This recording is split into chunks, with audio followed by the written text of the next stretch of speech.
All right, well, good morning, seventh grade. Our focus today is on finding the unit rate and finding whether or not rates are equivalent. So when we talk about unit rate, this is something we would have talked about back in sixth grade, but unit rate means out of one. So essentially, if I look at number one here, it costs, whatever you're buying, it costs $1.32 for 12 ounces of it. Your job is to figure out what 1 ounce would cost, and that's just a simple division problem. That's going to be $1.32 divided by 12. So I come down here to my calculator, $1.32 divided by 12, that equals 11.11, 11 cents. So I'm going to say $0.11 is my unit rate. 1/4 gallon for every 3/10 of a mile. So I don't know, maybe you're driving the tractor or you've got a car with terrible gas mileage, I'm not sure. But if it's 1/4 gallon for every 3/10 mile, the unit rate, you're trying to figure out what it would be for 1 mile, okay?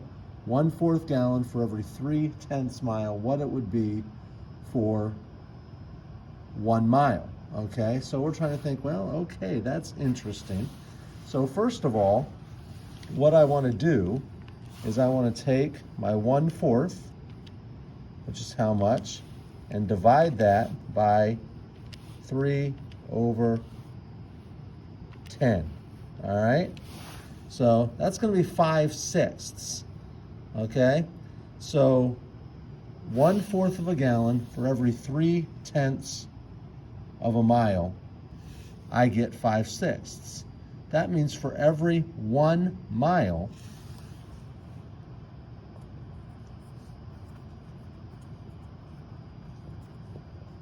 I use 5/6 of a gallon. All right, and so that makes about cents. Okay, and so that's kind of how that works. Okay, moving along to the next portion. All right, the next portion, and basically, if you want to, we can say 5 gallons in 1 mile.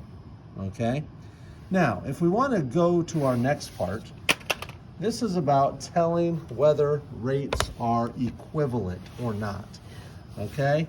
So first of all, we get 150 pounds in 3 years, 76 ounces per 1.5 years.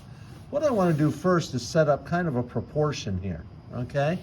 I can do 150 pounds in 76.8 ounces equals 3 years and 1.5 years.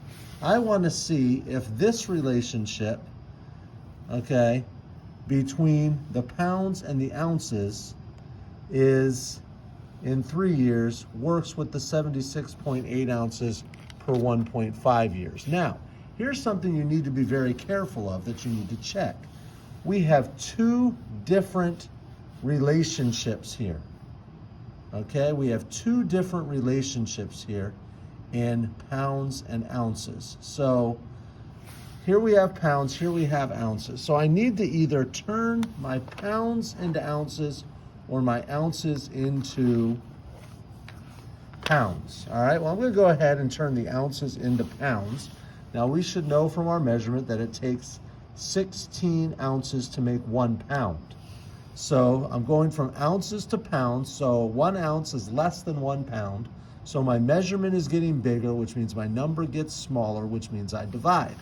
So I'm going to come over here, I'm going to clear it. I'm going to take my 76.8, which is how many ounces I have, and I'm dividing them into pounds. So I have 76.8, I'm dividing that into pounds, okay?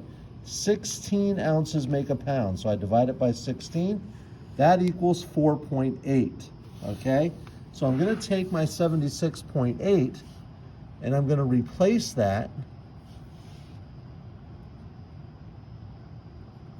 with 4.8, okay? I'm going to replace that with 4.8 pounds. Okay? So I have 150 pounds in 3 years, or 4.8 pounds in 1.5 years. Okay, so there's different things that I can do. I can say, okay, well, what did I do here? I'm going to compare it this way. What did I do to 1.5 to get 3? So I do a division problem there. I take 3, I divide it by 1.5, and I get 2. So I see I multiplied it by 2. I did 1.5 times 2, and that gave me 3. Now I have to see, did I do 4.8 times 2 and get 150? Because I would have to do the same thing. Whatever I did to 1.5 to get 3, I'd have to do the same thing to 4.8 to get 150. So I check that out and I go, okay, 4.8 times 2 equals, well, that equals 9.6. So that does not equal 150. So that did not work. This would be a no. And you don't really need to justify your answer. It's just because the proportions aren't equal. All right, so here we have 15 miles for every 1.5 hours, 1.5 miles for every 9 minutes. So I'm going to set this up, 15 miles.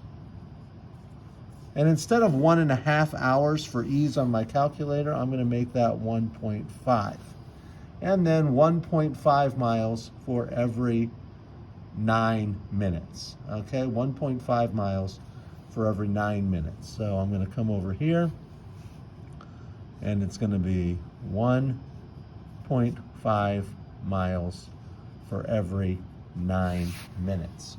Now, once again, we have an interesting situation here, because here I have hours and here I have minutes. So I'm going to go ahead, and what I'm going to do is I'm going to turn my hours into minutes. Now I know that 60 minutes makes 1 hour. So if I take this 1.5 and I multiply it by 60, I can turn that into minutes. So these are the same relationship. So I'm going to come over here, 1.5 times 60. That's going to equal 90, okay? A little glare there. That's going to equal 90. So instead of 1.5 hours, I'm going to make that 90 minutes.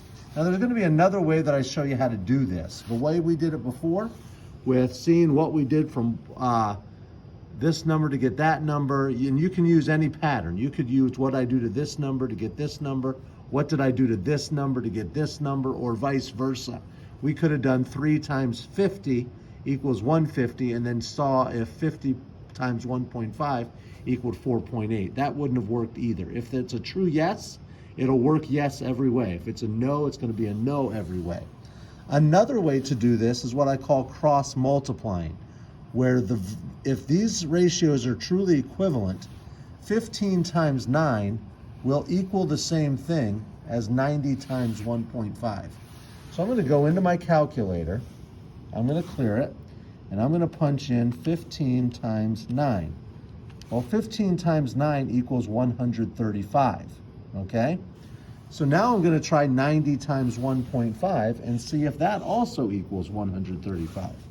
So I'm going to go 90 times 1.5, and wow, that ends up equaling 135, which means this is a yes. They are equivalent rates, moving at the same speed, and all of those tests would work well. All right, talk to you later, 7th grade. Bye.